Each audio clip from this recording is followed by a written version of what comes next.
know you are probably all bursting with questions. I'm going to first, though, get Ian to refocus us on perhaps what has been missing in a lot of the discussion we heard between Edward and Andrew, and that is leadership, Ian. So refocus us, and then perhaps if people put up their hands, I might just get an idea of how we're going to go forward.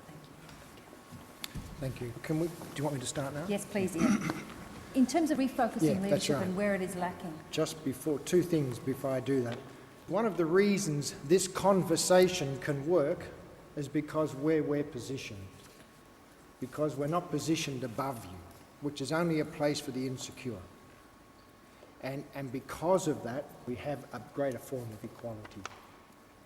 In America, there was a time in its history when white man decided they needed some gold in the Dakota Hills, which was land occupied by the Indians. And they decided that that gold, which had no meaning to the Indians, was so important to them that they'd take over their land. That meant doing whatever was needed to remove the Indian nations and all the subsets of that. Two things came out of that. One is that the Indians, and one of whom in a leadership position was an entity in his time called Crazy Horse, who was a leader of the Sioux Nation.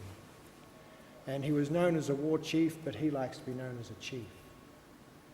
What his position was twofold. By trying to move in and take our lands and take everything that's us, you're going to kill our culture. And then by controlling us and putting us into reservations, we're dependent upon you, not upon our own skills and nature, and everything that's made us the people we are. So all the stories that are passed down in history that's been built from grandfather to child, which is the way they did it, would be lost. The whole culture would be lost. He said, we haven't been around for this long to lose that. I have to represent that case. I have to make the American people understand that what's missing here is that all that makes us who we are, our entire spiritual being, and they were very spiritual, is going to be lost. He tried to represent that to leaders, and he was met with lies. And that's the point we're making here. One of the first casualties of any war is the truth. We all know that, but we know it and dismiss it as if that's okay. We say it's not okay. And what Crazy Horse was saying was this: when I try and represent that you're going to decimate, wipe out my entire people, you lie to me. I'm not used to that. When I talk to someone as a leader to a leader, I expect the truth. I expect to be received by what I give. Yet he wasn't, and he couldn't deal with it. They didn't have the skills, they didn't have the knowledge, because they thought the truth was the truth. Naive or just wise? That's a question for you. So when he couldn't get the truth, what he said was, we have to fight. And my life and all my people's lives are irrelevant, so that we fight to keep a culture that's important to the future of the world. And it was nearly lost for over 100 years, and today it's reappearing as a dominant culture, even though there are so few of them around. But more and more we're relying upon it. And there's the actions of one man who tried to teach others about leadership. And that is the first thing we need to start to avoid any conflict, to move away from war. We treat each other equally, and we actually speak our truth, and we respect each other's truth. And if we put the same effort into understanding that as we did to preparing for war, we'd have a different world. Very, very wise words. Right, first questions. And just before we start, gents, can we keep our answers as brief as possible, because I know we want to get through a hell of a lot. Two questions. One to Andrew and Edward about charity. You talked about the problems associated with charity, but do you see the opportunities of charity? For example, I'm involved with a project called the Human Capital Project, where I lend $300, I think it is, to some kids in Cambodia to go through uni, and in return they pay me 1/10 of their salary for the next 5 years, and pay me back the loan, like microfinance and those sorts of things. And secondly, Ian, you talked a lot about the benefits of moving away from society focused on individuality and competition, yet some of the societies that we try to achieve go furthest away from individuality, have resulted in being the most warmongering, contributed to mass murders inside their societies, all in the objective of trying to get away from the concept of individuality, the concept of collective identity and activity. Never said we want to lose individualism, not individuality. Now, there's a slight difference here. You see, we say the most important person in your life is you, and you shouldn't give up you or what you are or your growth for anything or anyone. But what you can do is think about yourself in the context of a group. And that way, we're not competing. So you're important, but individualism where it's just about you and no one else matters is the point I'm making. That's what causes that. Tim, I would say the program that you just described that you're involved in is not charity. It's an investment. You're expecting a return. And the definition of charity or philanthropy is giving without an expectation of return. So let me actually redefine charity as that rather than what you're doing, because yours is slightly different. I would say this. When it comes to international aid and development, we have relied upon charity, international aid, as the sole way to try and bring the world out of poverty. Let me give you a couple of startling statistics. BHP Billiton spends 1% of pre-tax profit on community investment programs worldwide. That's $200 million a year. That makes BHP Billiton the third largest development agency in the world, in Australia, bigger than the Red Cross. 5 companies the size of BHP Billiton spend $1 billion. That's the same budget as the United Nations Development Program. In other words, it only takes 5 companies to spend the same amount as the international organisations we rely upon to bring the world out of poverty. So what I'm saying is you don't replace charity with private sector, but you do legitimise in the public mind the role of the private sector in assisting in bringing the world out of poverty. Any other area of the economy, we poo-poo monopolies, yet in international aid we have an effective monopoly of the UN agencies and the big NGOs. What I'm saying is let's legitimise and encourage and congratulate, where necessary, the role of the private sector in this, because they are already bigger than the public sector development mechanisms. Well, I didn't say the good intentions always bring bad results. I said the good intentions randomize outcomes, which is when you give help, you sometimes help, sometimes hurt, sometimes destroy, as the case might be. The giving of aid bureaucratically, like the Norwegian government allocates 1.5% to aid, okay? Norwegian schemes around Africa have wrecked, destroyed entire populations because they come along and they say, oh, your cattle is drought or whatever, why don't you set up a fish freezing plant or whatever? Then they don't do the cattle, don't do the... But every year, these bureaucrats in Oslo continue to go to office and go out, and they never do an audit, an assessment of what they have wrought internationally, okay? So what is the bottom line is, it can work if you do it yourself and go there and see the results. This year, next year, the year after. That might do. This represents 1 per 1,000 or 10,000 of aid giving. The other aid giving is, I want to feel good, here's a check. That check ends up wrecking lives in all kinds of different ways. Or simply being eaten. Like the Amazon. I and a group of friends operate a conservation ranch of the Amazon, deep in the Amazon. I do see Conservation International, Nature Conservancy, etc., the rainforest, whatever, they come in with a chartered aircraft and fly around and kind of do assessments, go back and never do anything, okay? So they do all that much harm, you see? It's people who come and bring food who ruin everything because they put the local farmers out of business and that kind of thing. I was struck by Edward's comment, which I'm not sure I heard correctly, that the most warlike societies are the most creative societies, or vice versa. If true, it has profound implications.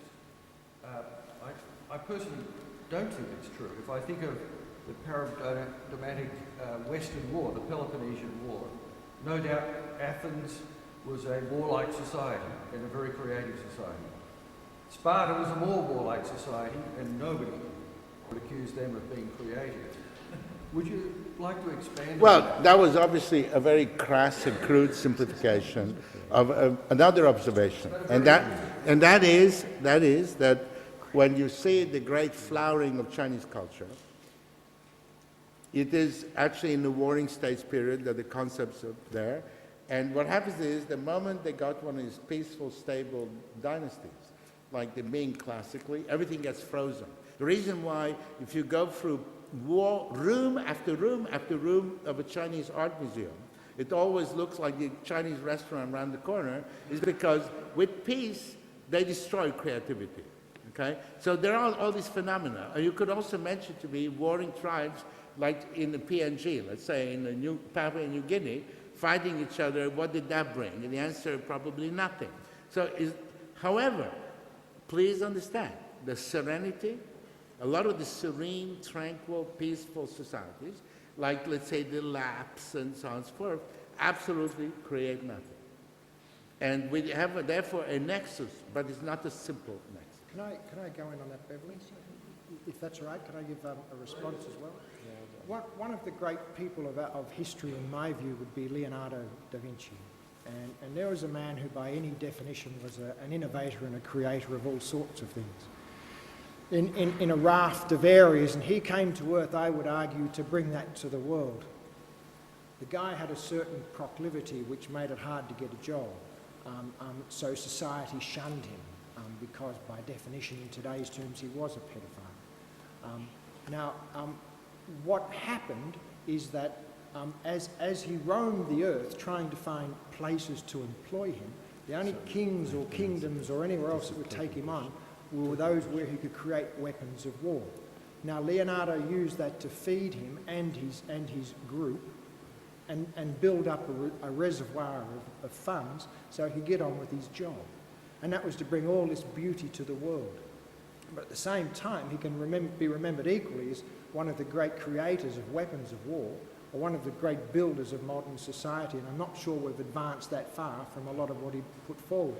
So what I'm saying to you is this: that was imposed upon him. It was imposed upon him culturally. And people who have a great ability to love have the same ability to hate. People who have a great ability to create beautiful things have the same ability to create not so beautiful things. So what I'm saying to you, it's us who creates an environment. And if we create a different culture and environment, Leonardo would have given more to the world because he wouldn't have had to do what he did just to eat. I didn't realize that something would occur this morning that would force me to make an outrage protest. Leonardo, nostro amico Leonardo da Vinci, began his career hired as a consultant for the design of the fortifications of the city of Milano by the Sforza Prince. He was established in palatial surroundings, and in the most wonderful thing for a young man of talent, a wonderful job, and he designed the fortifications of Milan, the canal, and so on. He ended his life as the house guest of the King of France, who would personally bring him chicken soup when he was called. So if this is shunned by society, will somebody shun me, please? And his proclivity you talk about is his going. Leonardo is accused by people of being homosexual, okay? At the time, nobody said anything. Not the King of France, not the Prince, nobody else. And the priests of the chapel in Milano, where he designed the Last Supper, what happened is true, that there supposedly somebody made a remark to the fact that he was hugging this good-looking teenage guy with long hair. So you know what he did? He painted the Last Supper deliberately without putting the back tone to the tempera, so that the moment he finished the painting and they paid him, he started fading. That's why it's always been the subject of failed restorations.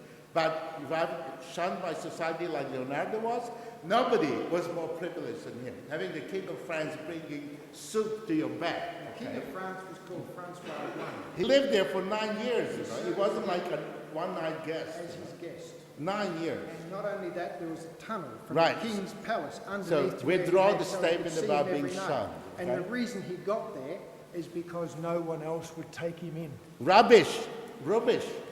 Everybody invited him. The King of France gave the best conditions. Can I just build on two Such things that have just been said, which comes directly back to your question? You know, we people of Vinci don't like people talking about our Leonardo in these terms.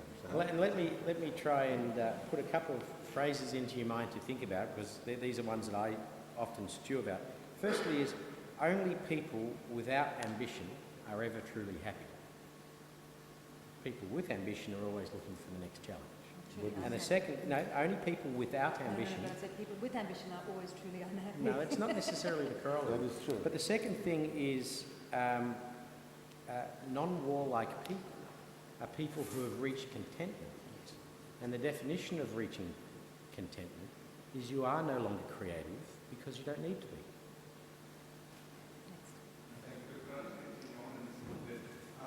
Last November, in the space of 2 weeks, I was at World Trade Centre site Ground Zero talking to a woman whose son was a firefighter who died on that day, anniversary tomorrow. A couple of weeks later, I was at Landstuhl Regional Medical Centre, where the American hospital is, where they treat the grievously wounded and damaged troops from Afghanistan and Iraq. Same brain, same DNA, worked out the flight and how to kill the 3,000 people in New York, works out how to save those people. So are we talking about, have we evolved enough, or are we like that cartoon in the New Yorker that showed the steps? And there was a single-celled amoeba, an axolotl, a lemur, and a monkey and a man, and the steps continued on. And the monkey's looking up at the man saying, I thought you'd think about there were some more steps. Do we have to evolve to do what you want us to do? I We think would say, I would say definitely. No, I would say definitely too. Which is part of the Aquarian age, the reason for it, we would say. Well, you know, there are cultures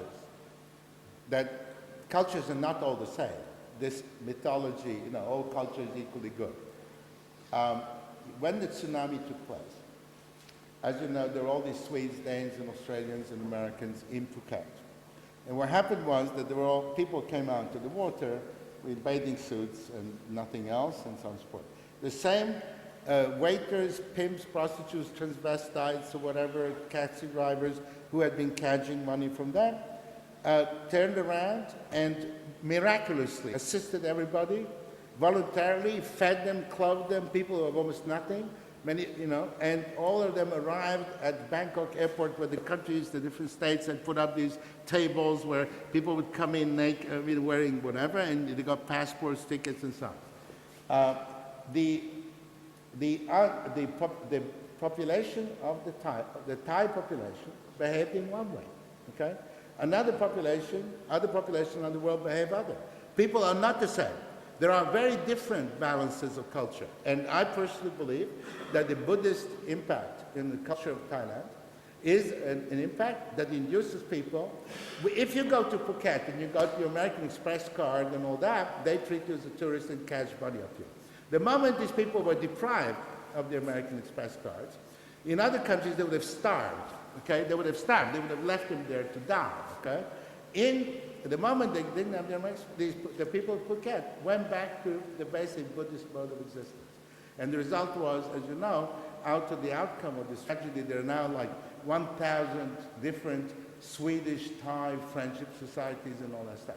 So it does, you know, cultures are different, and some of these, and the religions are different, and attitudes are different. Can be different in different No, there's not, because if you go to Thailand, if you go to northern Thailand, and you happen to have lost all your money, okay, people will feed you and all that stuff. If you go to another place, they'll let you die.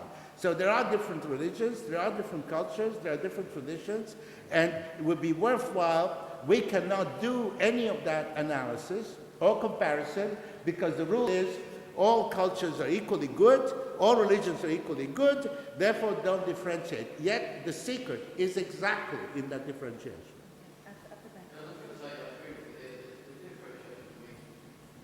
Is understanding the nature of words. I mean, you talked about honesty before, and someone quoted back in the ABC some time ago, 200 years ago, it was actually a virtue to be honest. Now it's naive to be honest, because you're selling secrets of your own self. So we have devolved in one respect as we try to evolve in another one.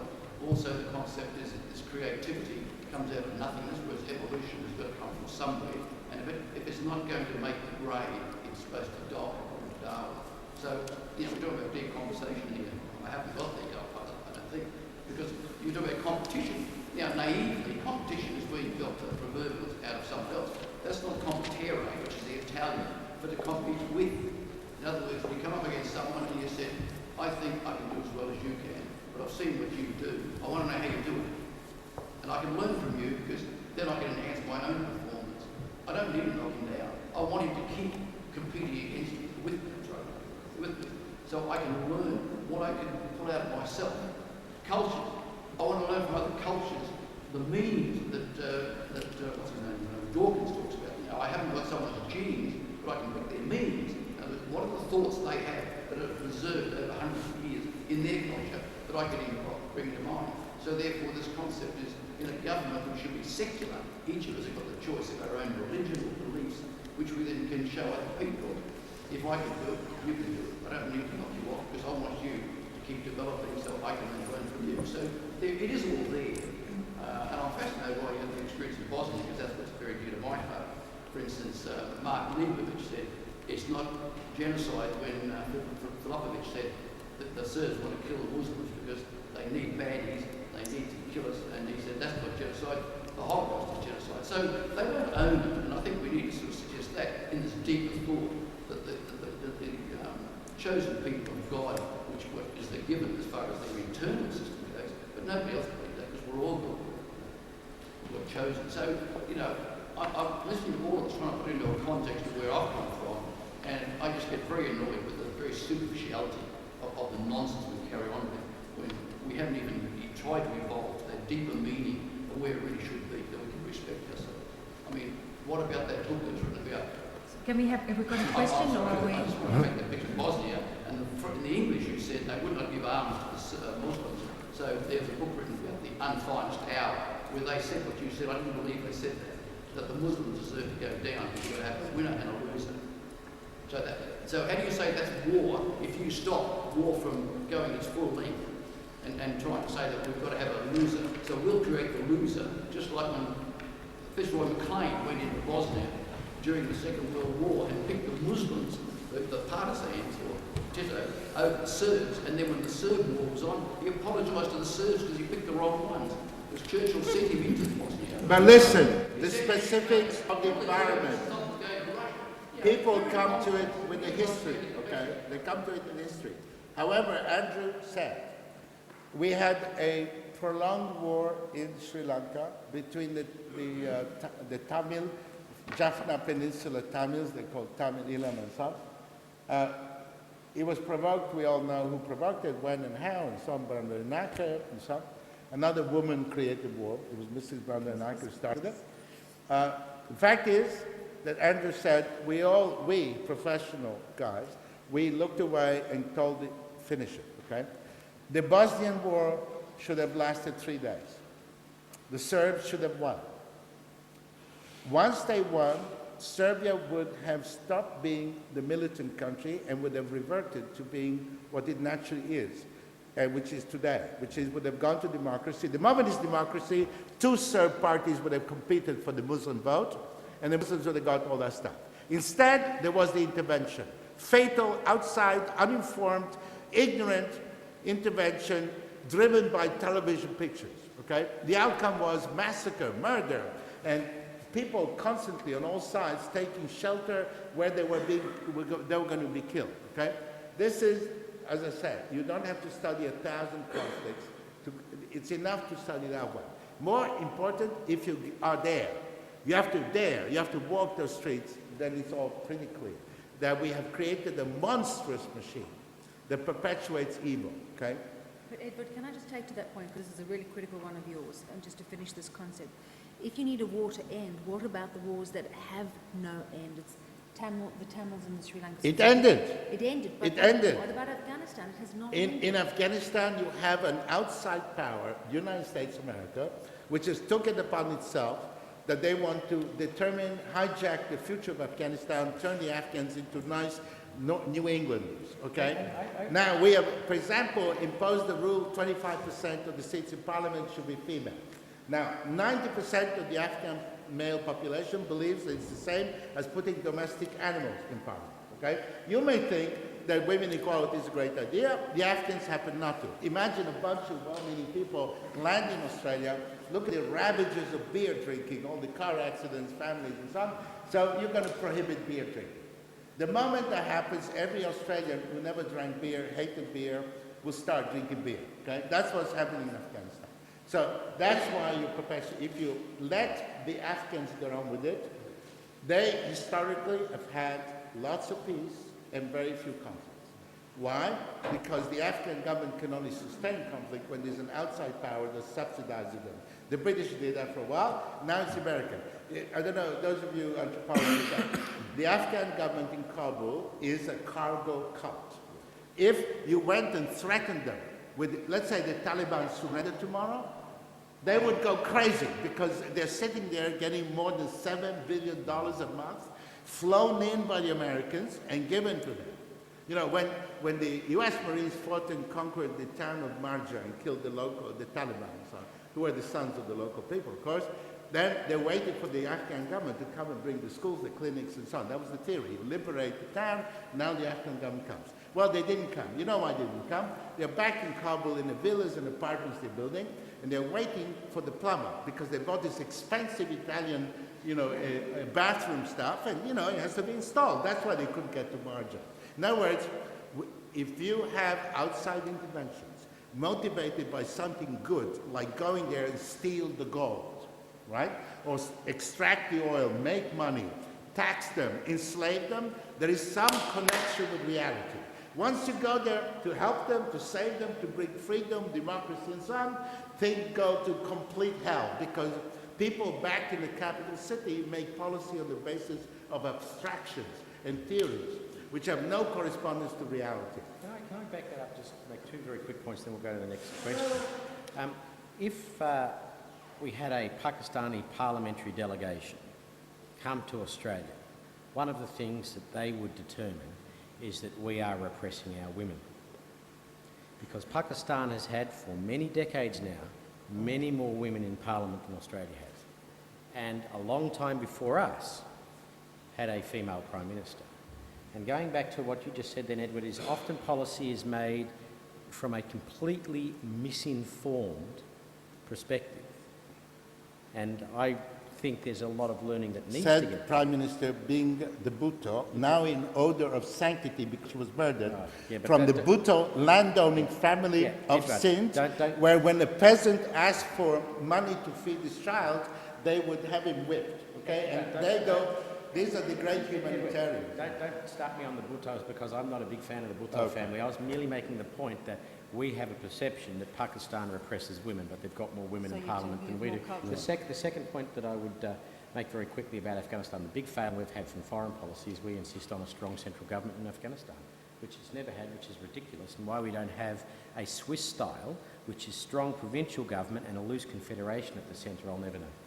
We would say, Beverly, that whilst ever we start wars on the need of materialism, we've got some evolution still to go. My question is, truth and reconciliation. What role, if any, do these concepts have in the search for peace? I realise that Ian has sort of preempted part of that. It could have a large role. It can have a very large role. An example of that is what happened in Germany after the Second World War. West Germany, at any rate, federal Germany. The Germans collectively, through the institutions, the ministries of education, the schools and so on, underwent into a deep, genuine, profound, sincere, not facade operation of looking at themselves and the history, and out of that they built a genuine reconciliation and so on. That's why, for example, Germans and Jews can get along very well, institutionally and personally, because they went through a genuine process of appraisal of themselves and so on. It can be done. It can be done. If it's done organically, spontaneously, and so on. And there have been numerous cases of this going on, so long as it's not organized by any peace and reconciliation commission run by the usual Desmond Tutus and so on, it really works. It really works. So look at the Franco-German. Immediately after the Second World War, 1945, what happened was that French trade unionists and German trade unionists, the Germans tended to come out to concentration camps because of social democrats and so on, wrong party. They got together in a series of secret meetings in Switzerland and started plotting and planning. Instead of plotting a war, they started plotting reconciliation. And this was done in Switzerland in a chateau. There's somebody, a well-meaning somebody provided.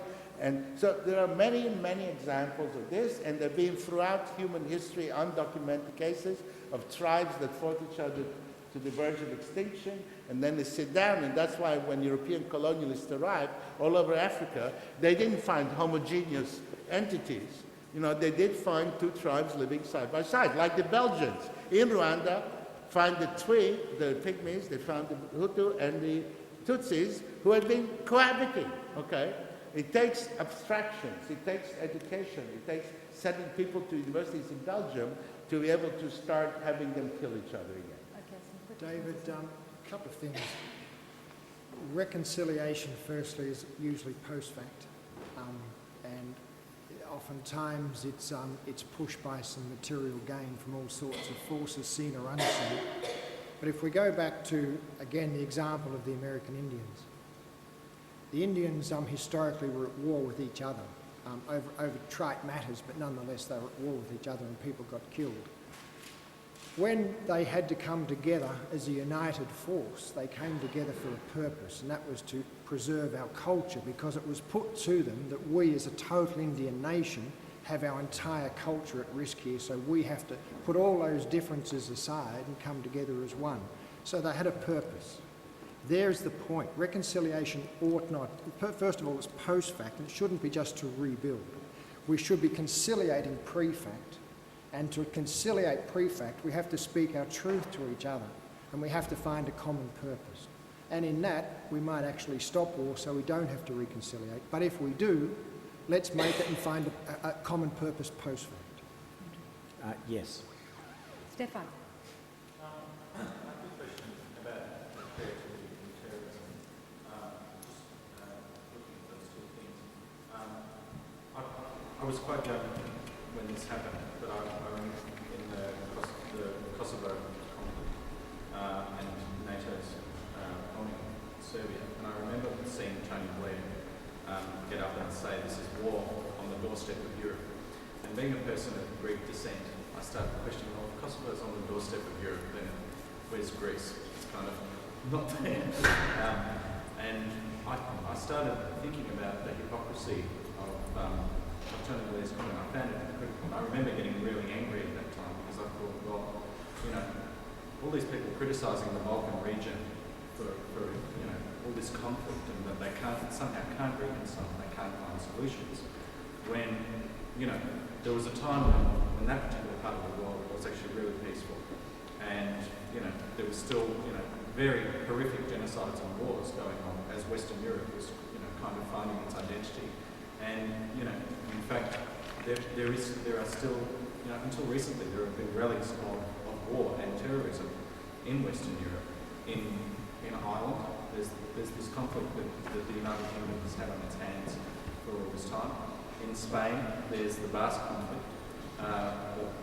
You can call it terrorism, but I'm just wondering what the opinion is on what terrorism is as a concept that's independent of war, and why, you know, why we actually look at Basques as terrorists when, you know, I find myself questioning based on my own identity.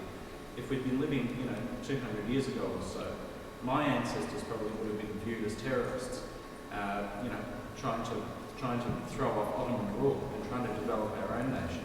And you know, if the United States had been allies of, you know, the Ottomans at that time and had the military sophistication, then, you know, maybe they would have, you know, gone to, you know, where Greece is and said, right, we're going to stop the insurgency. So, you know, it starts to make me angry, just a little bit. Let me ask two questions and then make one statement designed to provoke. First questions are this. Yeah. Firstly, put your hands up if you think the intervention in Kosovo was right, to get rid of Milosevic and the Serbs in Kosovo. Put your hand up high if you think the intervention in Kosovo is right. Put your hand up if you think the intervention in Kosovo is wrong. Put your hand up if you think the intervention in Iraq was right. Put your hand up if you think the intervention in Iraq was wrong. Interesting. Keep your hand up if you think the intervention in Iraq was wrong and the intervention in Kosovo was right. If you think Kosovo was right and Iraq was wrong, put your hand up. Well, you're hypocrites. Because both of those conflicts were based on the same legal paradigm. Kosovo was an internal state of Serbia. We intervened creating some sort of fiction about a threat to international peace and security because 30% of the population in Macedonia might rebel as well. It's actually crap. If you think George Bush was wrong to invade Iraq, you must also say that NATO was wrong to invade Kosovo and Slobodan Milosevic should be staying in power. That's the consistent intellectual trend. Either they were both right or they were both wrong. Well, no. The Serbian military was 98% complete when it withdrew from Kosovo. What was happening in Kosovo was never a genocide. It was ethnic cleansing, and there is a strong and differential separation. And yes, and he said that. But what did he? Hang on. But what did he actually do? There was a huge series of frauds in Kosovo. The major one was the fraud by Milosevic on the Serbian people themselves, trying to explain that this heart of Serbian nationality, by any historic analysis, which is true, the Serbian Orthodox Church is in Peć, the battlefield of Blackbirds is outside Pristina. There is a great historical credence to be able to say that Kosovo is the heart of Serbian nationality, but it was Milosevic's complete mismanagement of this fiction within Serbia. Yes and no, because the emigration of the Serbs, of the Orthodox from Kosovo took place in the 17th century and nothing to do with the recent events. In the 17th century, under Ottoman pressure, they moved out and they moved in what is today called Vojvodina and so on. However, the composer of Greek origin, first of all, Greece, of course, is the root of all evil because all of the Western civilization, extending as far as the Opera House in Beijing and the whole of the universal civilization comes out, of course, from Greece. As you know, all attempts to compete with it have now failed. The Chinese government has more or less kicked it in their attempt to have a Chinese alternative. All of it comes out, and all of it comes out of Homer, the Iliad. And those of you who don't reread the Iliad once every couple of years make a big mistake. And all of it has to do with the following. The little kings and kinglets, all of Hellas together, sitting each in his own little rustic fort with their wives weaving and so on, and their sheep and goats outside and so on. They're all sitting there. These gentlemen abed, okay?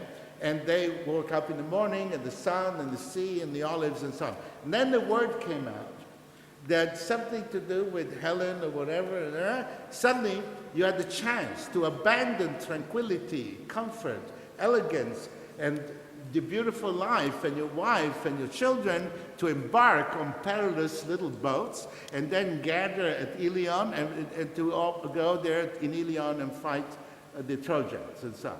And what you could was give up your house, give up the good food, the this and that, to be able to sit in this filthy camp by the side of the sea in order to keep fighting the Trojans. And you know what? The Greeks who didn't go, the ones who didn't go, disappeared from history. And the ones who did go gave us everything we live on. So out of this is the thing that you have to confront, the reality of your Beverly, can I come back to his question? Yeah, can I come back to the question? Yeah. Exactly. Yeah. But can I a quick answer to your question, which was, about terrorism. In essence, is one man's terrorist, another man's freedom fighter. And let me make two very provocative comments. One, if you read A Long March to Freedom, you could define Nelson Mandela as nothing other than a brutal murdering terrorist by blowing up civilian trains, and by almost any reading about the movement that brought into being Israel, the early Israeli leaders could quite easily be defined as terrorists by modern day. You are fighting British imperialism. What we would say, Stefan, to your question is whether we call it terrorism, whether we call it war, or any other name we want to give that's cute, we say it's taking a line. Therefore, there's a problem. Edward.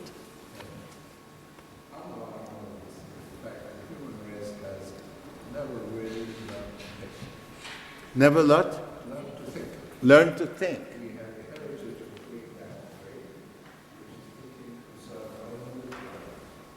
For instance, teaching thinking very wide transfers for a special center reduced actual criminal conviction to 1/10. 1/10 of what it had. Teaching things to unemployed youngsters just for 5 hours increased employment 500%. These are very powerful events. And teaching things to youngsters in prison in New Zealand reduced the return of 1/4 of capital service. Because we have a very limited type of thinking concerned with identification and judgment and logic of judgment, rather than creativity and design and design. So it's the kind of thinking is what you're saying. It's the kind of thinking, not just thinking. The type of thinking, the kind of thinking that you're saying. We have to invent the word, because the culture doesn't provide a word called which is excellent but not enough. Our listed thinking is good for technical matters, which judgment is good for technical matters, but we would never be able to think of design. Sorry. We need more words, we also need more of design. To design the way for democracy and Ian. We would say that the simplest way, the simple single thing to improve the world is to judge each other less, which goes to what you're saying. There's judgment. Yes.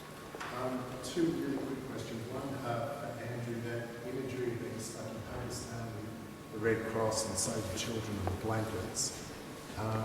Had they come with money and said, here's money to buy off the local vendors to supply to the people, would it have been a better outcome?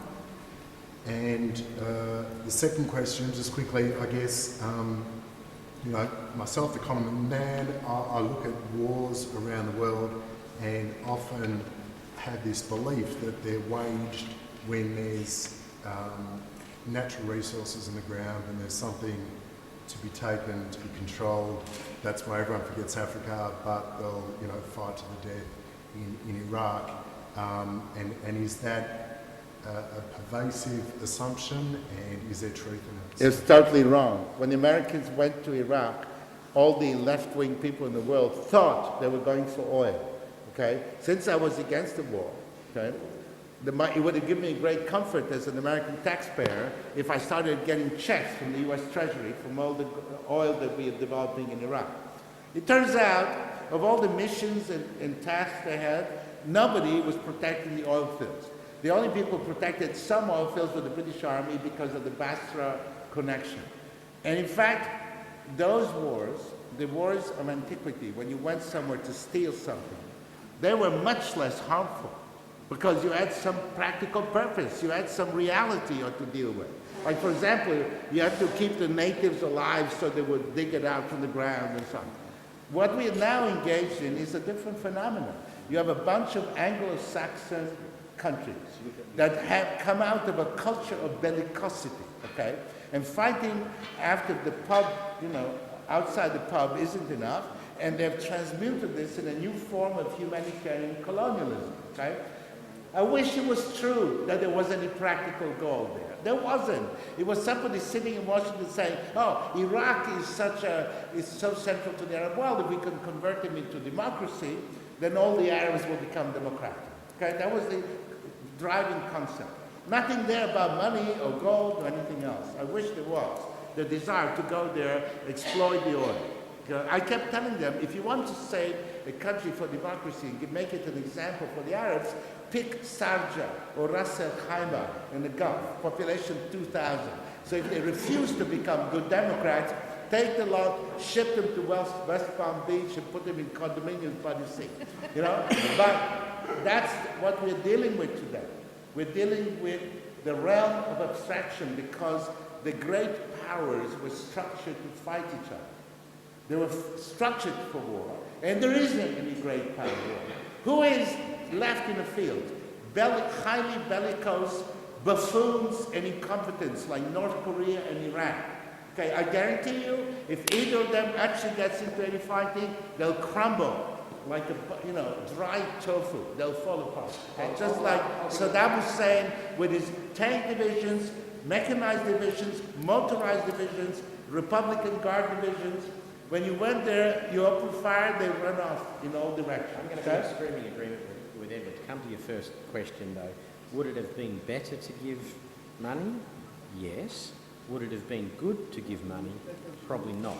A point comes in post-disaster and post-recovery reconstruction where the best thing a foreigner can do is get the hell out.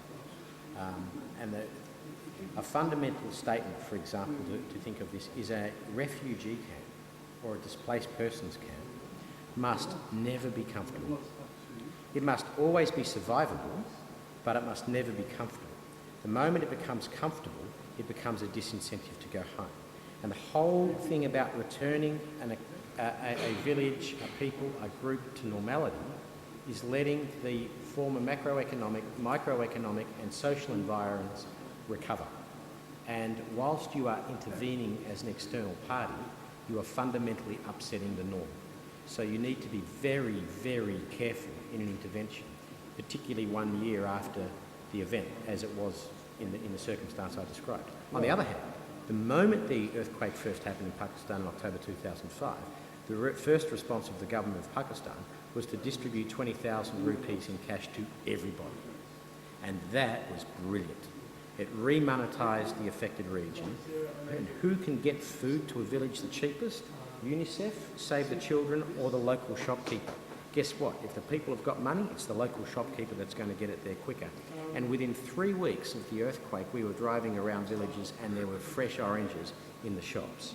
So yes, an external injection of cash can often be better, in almost all circumstances better than an injection of in-kind, but a year or two down the track, a time needs to come when the external intervention needs to finish. And I agree with Edward, the war in Iraq had almost nothing to do with oil. So as far as we have to get the hell out, do we have to get the media the hell out? Because once we know, we are responsible. It's a global village. If we know someone over there is having a domestic dispute, we have to intervene. We have a responsibility because we know. So what do we do? Well, the media often leave before the humanitarians anyway. The media have got a very short time frame. But the pictures are now around the world. Yeah, I agree. And there is a hard balance. Like Pakistan is in desperate need of assistance with the floods now. I'm doing a fundraiser with Clayton Utes on September 23rd. You're all welcome. Because the vast majority of Pakistani people are warm, loving, friendly people, and some of the friendships I made in my 2.5 years in that country were stronger than any I've had in my life. Yet our public perception is about the 0.5% that go around yelling Allah Ul Akbar bin Kaboom. Yeah, in fairness, the Pakistani government represents itself very Islamically. Their diplomats talk about Islamic country, and when you actually get to Pakistan, the most popular TV program is run by a transvestite who interviews politicians and sings in a rather pleasant voice in between. Okay? But they always say, oh, we're Islamic, Islamic, Islamic. There's nothing that you've described about that TV program that's better anti-Islamic. And with all due No, but the point is that it is a country of normal people whose government represents itself to the outside world as wanting to be more Islamic than anybody else, and this creates its own problems. Since when is a normal country non-Islamic? I mean, the interpretation that you make... Hang on, let me finish. Yeah. The interpretation of the statement that you made, which is a very American statement with all due respect, is you've got normal countries and you've got the Muslims. I'm sorry, but there are many more Muslims in the world than Christians. And we've got a much longer track record of killing people in the name of religion than the Muslims do. The problem is not that. The problem is the solid international... Sorry, I stand corrected. But whatever, a normal is the solidarity issue is that they misrepresent a complex country of many different people. The problem is that Sincere ul Haq itself, inside Pakistan, people who choose to be Muslim in a slightly different way, like the Ahmadiyya, get persecuted and murdered, okay? That's the problem. They've created an official Pakistan that bears little relationship to the real Pakistan, which is heterogeneous. I've got to intervene on this one. The Ahmadiyya... Hang on. The most fascinating discussion I was ever part of second only to this, was I was with a Pakistan Army general in Tehran, and my uncle, for complex reasons, married an Iranian, so I've got some cousins in Iran. We went out to dinner with my cousin's friends and this army general, and they didn't know he was an army general, they just thought he was Andrew's friend, Farouk. We had this fascinating discussion about the application of Islam in Iran versus the application of Islam in Pakistan. And what evolved was, in general terms, in Iran everything is ruled by law. So that people do the best they can to avoid it. They push the headscarf back as far as they can.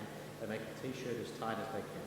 In Pakistan, on the other hand, despite what you just said, is local acceptance of Islam is not set by law, because there is such a radically different culture and interpretation of Islam from one village to the next. You could be in northern Ally Valley, and a woman would see me coming down the track, and she would cover herself up, turn her back, and squat down, because no man outside her family may lay eyes upon her. Merely 100 kilometres as the crow flies, Islamabad, a woman can walk down the main street wearing jeans and t-shirt and hair flowing free. With that radical differentiation of localised culture, there's no way any national government can impose the law on what can and can't be done. Except that they persecute the Ahmadiyya, officially.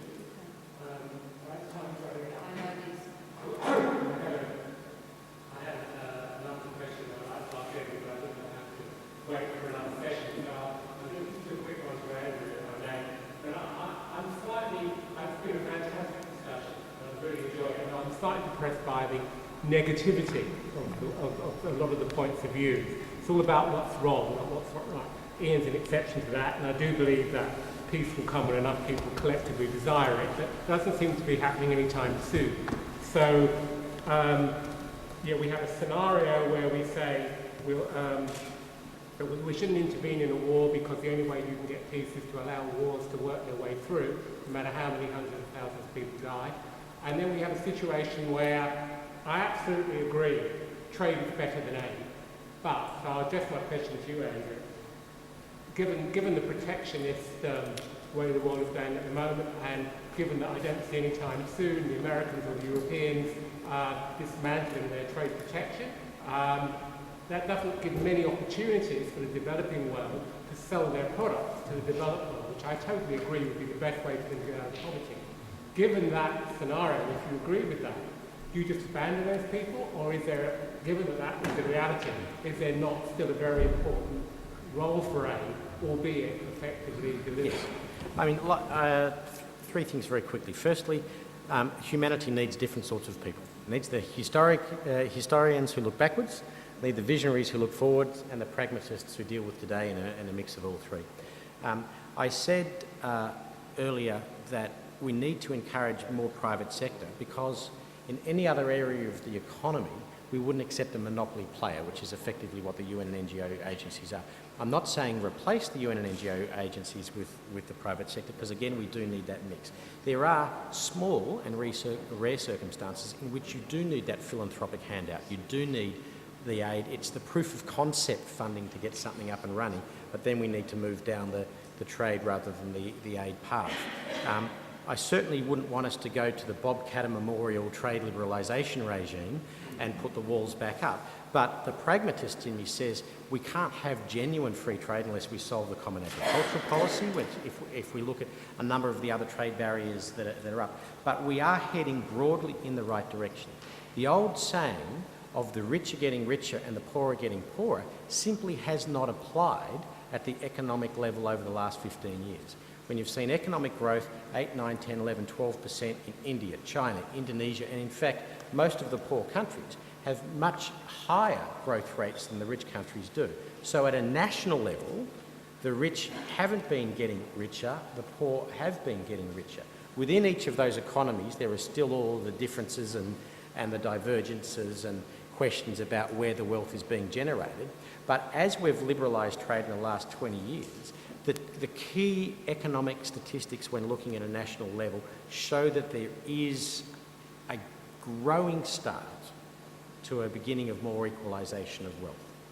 But for proof of concept ideas and to start... But aid has to be handled carefully, like a surgeon, instead of the way that the money gets shipped over by by indifferent bureaucrats and well-meaning people who can't be bothered to study the reality. Incidentally, on the issue about no matter hundreds of thousands die, please notice that whenever the hundreds of thousands are dying, miraculously, there never is the intervention. Kosovo was 1,800 people. 1,800 people, you bomb, intervene. When they were killing the 100,000s, nobody moves. Sorry? Rwanda? I totally would have intervened in Rwanda because 3,000 European troops landing there would have stopped it just like that. One final question and then we're going to finish with a question to everyone. My question is, do we all have response inside that breaks out when, or that comes out when the war breaks out?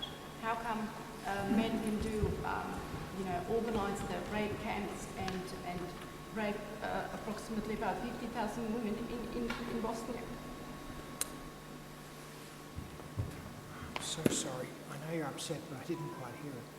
I'm so sorry. Beverly, did you hear enough of it? It's around, the belief systems that are within individuals, if atrocities like the rape camps can happen. And you see it in every war situation. Bosnia it comes back to something I tried to allude to earlier, that to the victor goes the spoils. Now, we have a real problem with the concept of victor and loser, for a start, let alone the historical concept that says if I win a war, I can do what I want, or if I'm winning a war or in a war, I can do what I want. We have real problems with that. So we say it's this borrowing from history as to what's okay behaviour, and we say it's not, and we ought stand up for what we believe in rather than engaging in such things because hatred comes in. You see, acts like that and camps like that only exist because we replace love with hatred. Can we hold this concept? You can't have love and hatred in the same room. One comes in, the other goes out. You wouldn't do that in a loving society. And that's what war does. It brings in hatred, a passion, but passion against each other. And it becomes an act of hurt and vengeance. And unfortunately taken out against those who are seen to be helpless or unable to defend themselves. We call it bullying today. But nonetheless, we would say these forms of behaviour, this groupthink, holds no stead, and one day people will have to face their own maker for that and answer as to whether or not they thought that was okay. No, but my question is, do we all have that possibility inside us? Every person could do that. Every person could do that. It's how you believe about yourself. Remember, not everyone comes to earth and progresses. A heck of a lot regress. The greater our capability to love to grow, the same the capability to regress or to hurt and hate. We all have it. It's how we use our gift.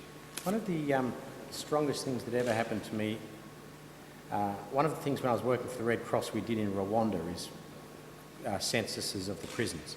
110,000 people in the prisons in Rwanda when I was there waiting trial for genocide. And my French is pretty dodgy. And we found one guy who could translate from English into Kinyarwanda rather than French into Kinyarwanda.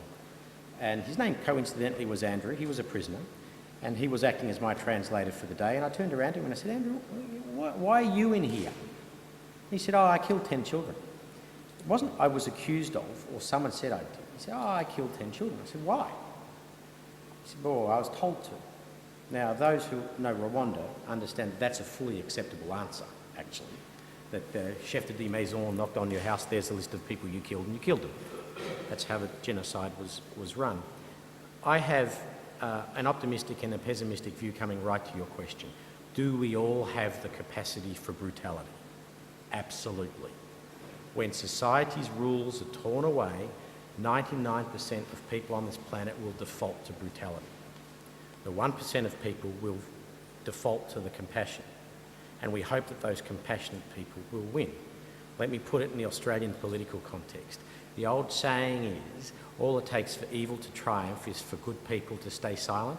How many people stayed silent when John Howard said, we decide on who comes to the country and the circumstances in which they come, and the genie that was let out of the bottle in 1995, when we didn't shut Pauline Hanson up, has now manifested itself that in 2010 we have a female left-wing Prime Minister from the Labor Party who was promoting offshore processing as our refugee solution. If you had told me in 2000 that that was going to happen, I would have told you you were wrong on 3 of those counts. Well, there is another dimension to this. I've been involved in wars, and I've seen different kinds of soldiers and how they behave. Rape is the product of the defeated soldier, the cowardly soldier, the incompetent soldier. I was not around. I only know about it later. They took the young, frightened Serb conscripts who had not been in combat, and they took them to this camp to make men out of them. Okay? In the Democratic Republic of the Congo, the rape happens every day, like today it happens. This is the way it happens. The government, the so-called government in Congo, which is propped up by foreign aid, sends its troops, so-called troops, because they're incompetent soldiers, to fight the incoming, like Rwanda. They get defeated instantly, they hardly fight, then they escape. And then they come back through their own country, their own population, and they loot the villages, eat the chickens, and rape the women, defeated soldiers. Okay? Now, it was the same, I'm told, in Berlin in 1945. The first echelon of Russian combat soldiers came in, and they tended to help people, actually, even though they were hating Germans and so on. The people who did all the raids were the second echelon. The supply troops, the skivers, the divers, the guys who weren't in the front line hadn't fought. So rape is actually not the assertion of martial, virile, whatnot. It is actually the coward and the weakling. The coward and the weakling who is impotent and incapable takes it out on women. And that's my problem with the Muslims, with all your Muslim friends.